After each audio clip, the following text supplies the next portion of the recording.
What is going on, guys? We are back here today for another one of those competitive analysis videos. So we are back here today for the top 5 offensive cores in OU. So before we get into the video, I just want to say that these cores aren't exactly ranked like 5th best to the absolute best. These are just the 5 in general that are really good, probably the 5 best like alongside each other. So no, I don't think any one of these cores, I can't really like compare these cores because I mean they're Pokemon cores, they do different things and they're built to play different teams, so obviously it's hard to just kind of like match them up and say which one is like overall the best or whatever, because again it depends on what you're playing. But these are the top 5 what I think offensive cores versus the majority of teams is, and like these are just solid in general for breaking through teams. So I guess we can just get right into the first one. So the first one, I've talked about it in pretty much every competitive analysis video I've done so far, is Charizard Y plus Bandit Tyranitar. You know, they're already in the thumbnail too, so you know they were in this video.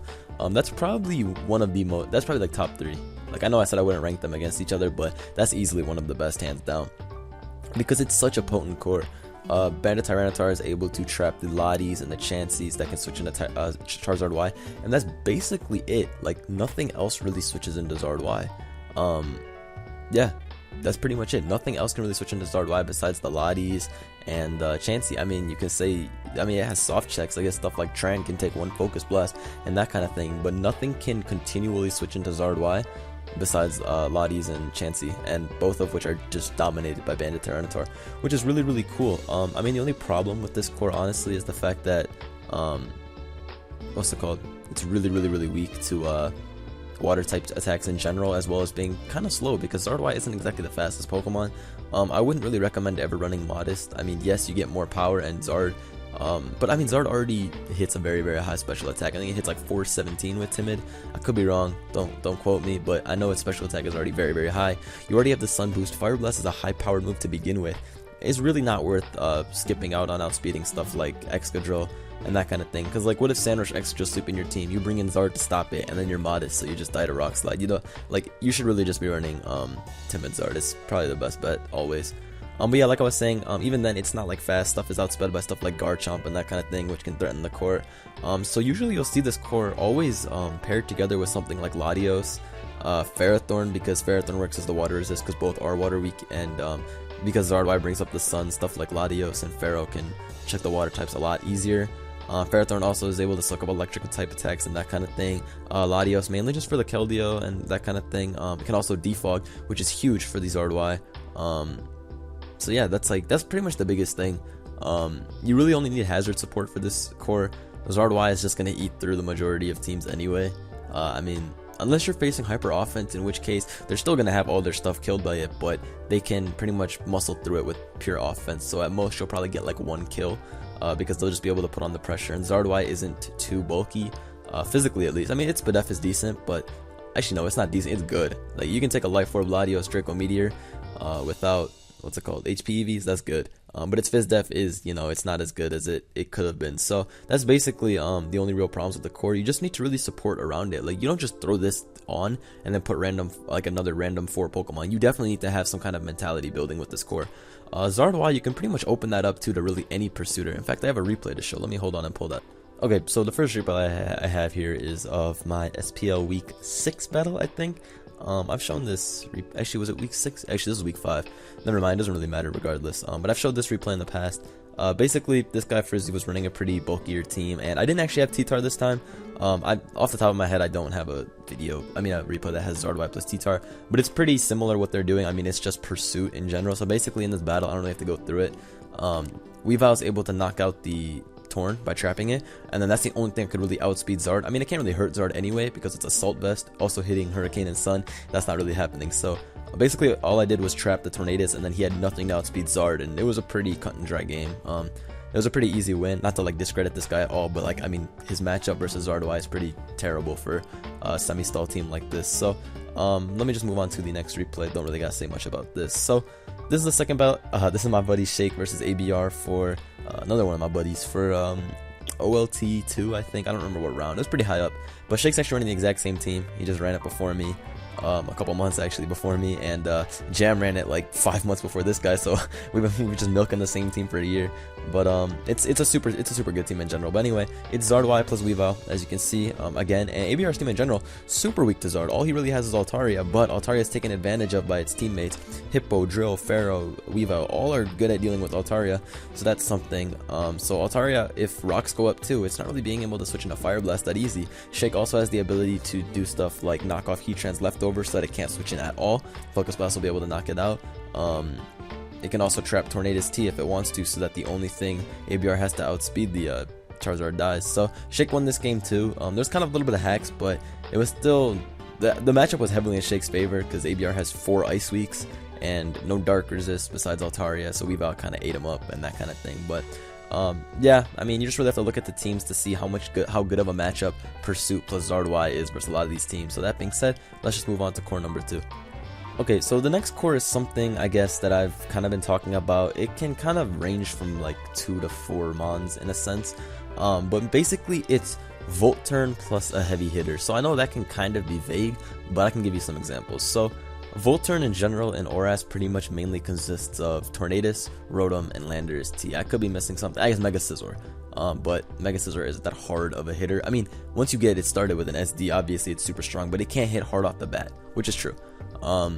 So pretty much, yeah, Voltturn plus a heavy hitter would be Alakazam, Medicham, Metagross. Yeah, those are basically your 3, I guess. I mean, Alakazam doesn't really belong in the same league as Metagross and Medicham. Obviously, it's like fast and strong, but Medicham and Metagross are like they're out of this world. Especially Medicham. So Voltturn plus Medicham slash Metagross is what we'll focus on. So Rotom in general is already one of the best Pokemon in OU. It can switch into so many different offensive Pokemon, Drill, Water Resist, Ground Immunity. It can switch into stuff like Landorus, all the popular Pokemon. Burns Latios and Latias, which would be its main switch in. Both switch isn't resisted by a lot besides Grounds, and they can't really switch into Rotom to begin with. So yeah, we already know how good Rotom is. You pack that with Landorus, who can also Voltturn in on stuff. Landorus is like pretty much the premier physical tank in the gen right now. There's literally no reason not to use Landorus T on your offensive team. Like, there's very, very little reason not to use it. So it's like that core itself can just, wear down the opponent's team. And every time someone switches in a defensive Pokemon into either one, you go into your Pharaoh on Rotom, or you go into your Hippo on Landorus, and they go for the Voltturn move, then Medicham or Metagross is in, and now what can you really switch into it? Medicham already has no switch-ins besides Sableye. So there's a reason Medicham has been getting so many results lately, and why its usage rose so much after I used it in SPL. Not to say like I'm the reason it rose, but after that game, I saw the team spreading, and I also saw the Mon just going up like anything. Like, that Mon's usage went up like through the roof, because it's such an easy way to win in a sense. Like, you just set up the Voltturn, you start Voltturning around. If your opponent's using a bulkier team, it's actually over for them. Unless they play like an amazing game, they're going to get trapped in the vortex and they're going to lose. Because Medicham, again, it doesn't have switch-ins, and same for Metagross. Like, Metagross, obviously, it has a few things that can switch in, and I guess its attacks don't OHKO everything, but it makes up for that with having incredible speed, a good typing, and the coverage is crazy too. Like, Electric, Ice Physical is just a godsend for any physical. Ice Punch is like the greatest gift any physical attacker can get because of how prevalent Landorus is right now. So yeah, they pretty much just run through teams. I mean, I guess I could show a replay. Hold on, let me fish it up. Oh, oops. Okay, yeah, you guys have already seen this replay. I'm not going to play it because it's like 10 turns anyway. But it's basically the Medicham 6-0 CBB. Basically, all I had to do was Voltturn around with Rotom, Jirachi, Landorus, T. I don't even think I sent in... Did I send in Latios? I don't even know if I had to, but basically I just sent in... Yeah, I didn't even send in Killdeal either. All I had to do was send in Rotom, Jirachi, and Landorus. Voltturn around his team a little bit. His team is already pretty slow, besides Latios and Lopunny. So every time Medicham came in, it could just high jump kick and just kill everything, because I was so easily able to get off a Voltturn core. Jirachi walls Latios and Clefable. That's easy. Landorus T is able to switch into Lopunny. I mean, if you don't get Ice Punch, so I mean, you have to kind of think before you strike. And then Rotom is just annoyance in general. I mean, Rotom wasn't actually that good versus his team, but yeah, that's basically what I'm trying to talk about here. So, yeah, like this was just a good matchup in general, and like CBB's team is not bad. It is a solid looking team. This is Hoopa meta, by the way, if you're confused as to why you see it. It's a couple months old, as you can see, March 13th, so about a little more than 2 months ago. But yeah, it's a solid team, but stuff like Medicham, if given the right opportunities, is just going to shred. Same with a Metagross, for example. I guess he kind of has Metagross checked because he has Rotom, but if I was running Zen Headbutt, it was actually over for him as well. So that's something to look into. This core of Voltturn Medicham is just very, very hard for the majority of teams to deal with. Very, very easy to start up. It's one of the most basic cores. Like, it's very, very mindless. At least Charizard Y plus T-Char, you have to put in a little bit of brain power. Like, you have to understand, okay, I can't just switch my Tar into this random attack, because what if it takes more than half? Then I'm going to get to it KO'd.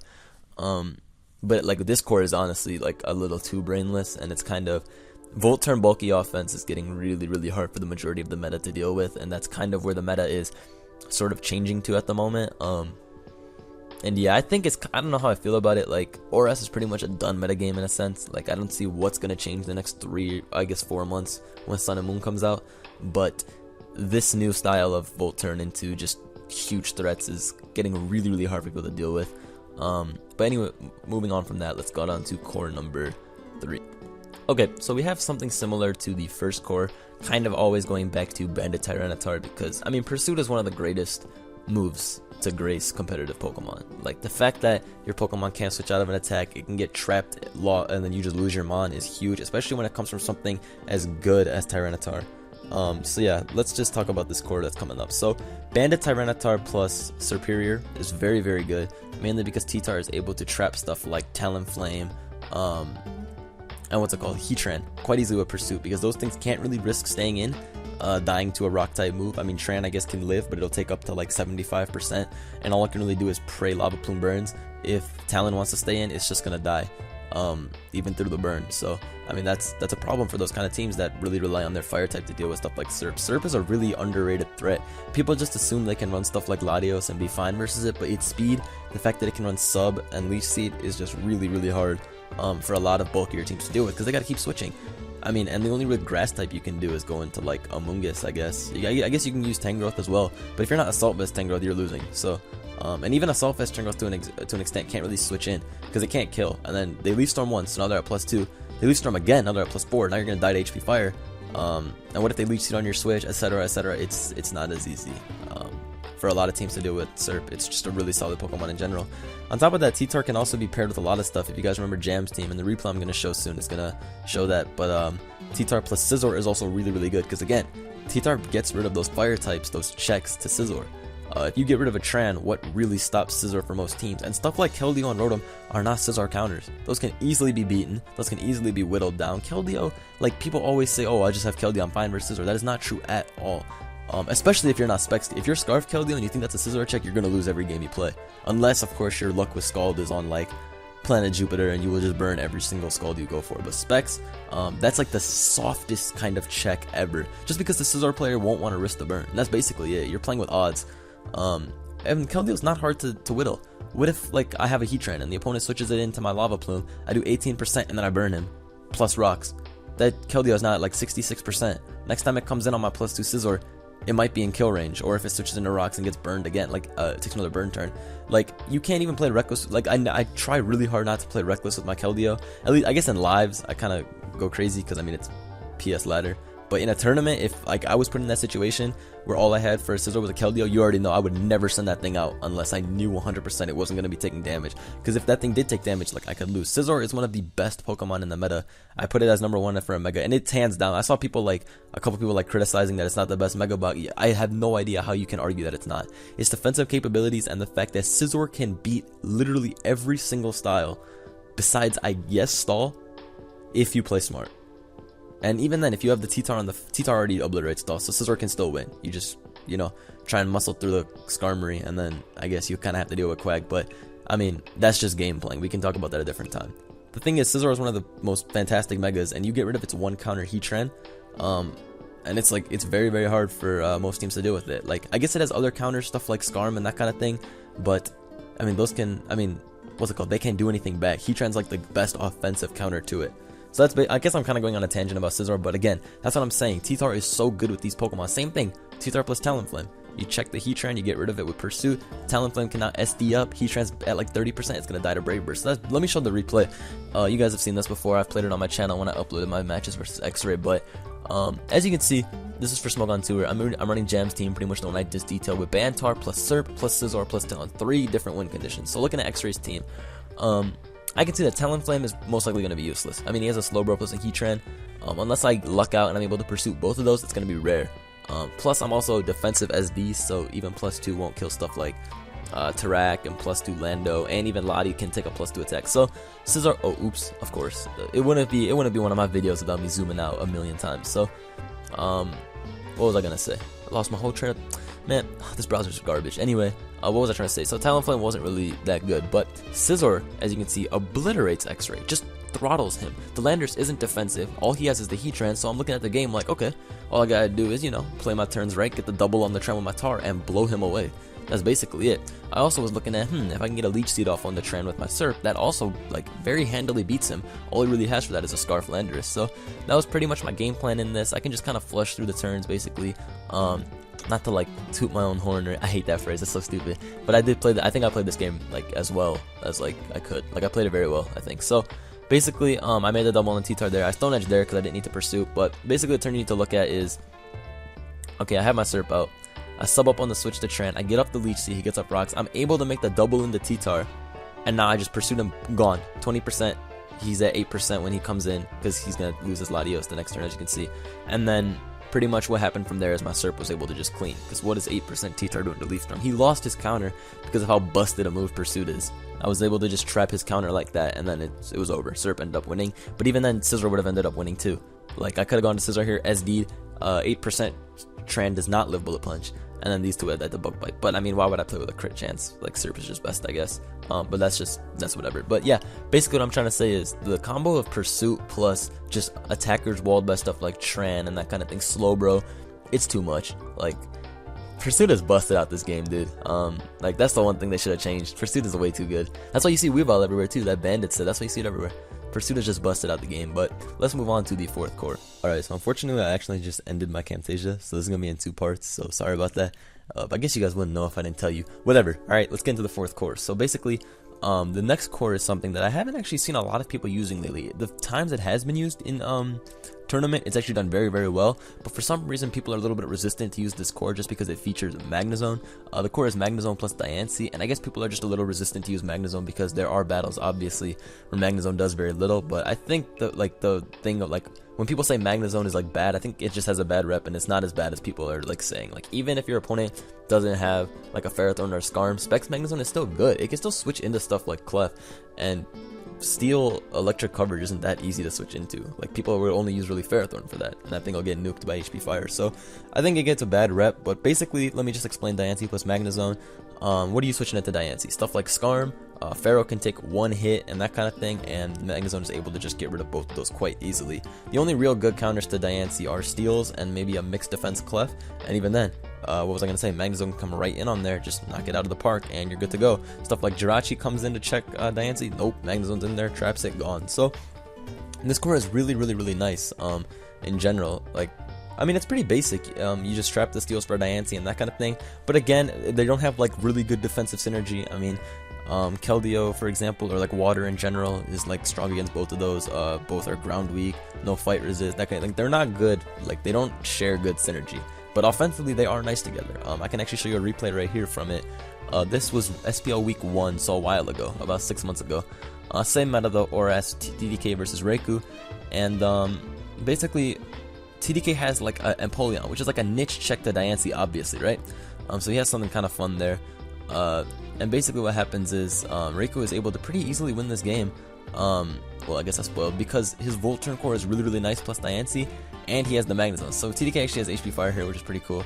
He gets up rocks, there he goes into Breloom, predicting, but Riku actually makes some smart plays around this Loom quite nicely. Goes into zone, traps it, gets rid of it, and then Diancie basically wins this game.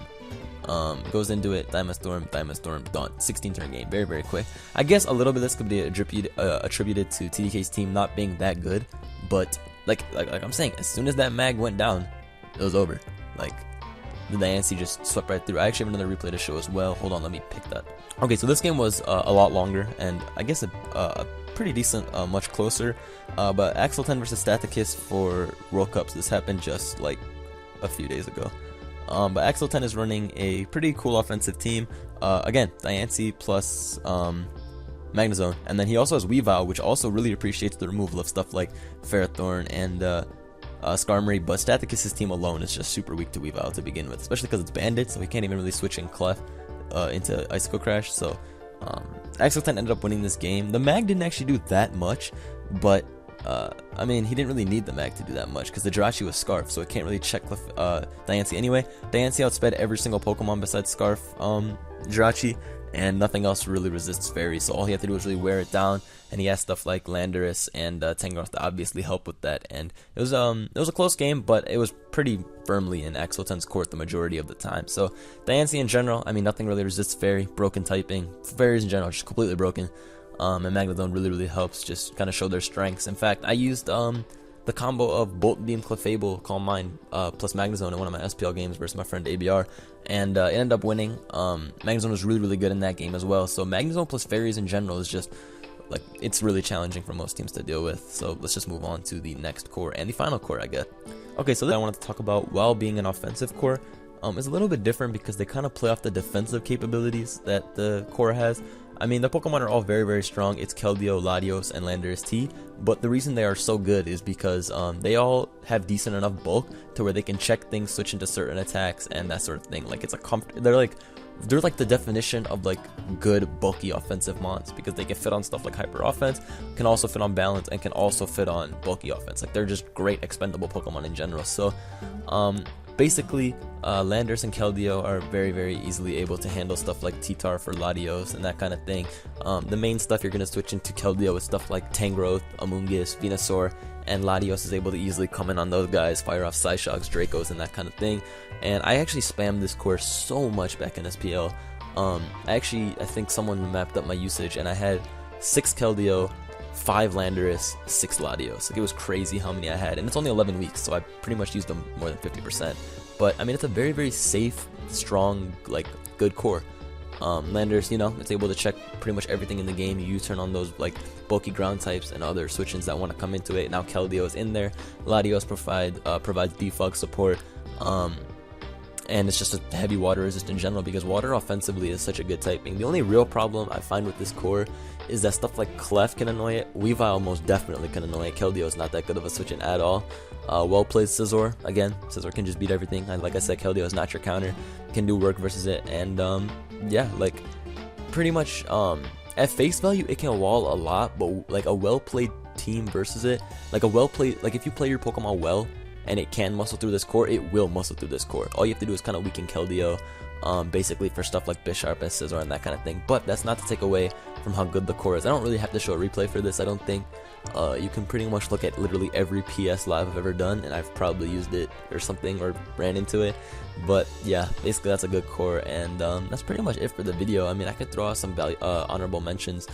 For one, Keldeo plus T-Tar, I don't know why I forgot to talk about that alongside Charizard Y. That's already one of the best cores. Like, that's on par with these 5. This is not really an honorable mention. Keldeo plus T-Tar, again, Keldeo, same thing, stuff that switches into it, bulky grasses, and Latios, T-Tar traps them, hits the grasses with Bandit Stone Edge, gone. Keldeo wins.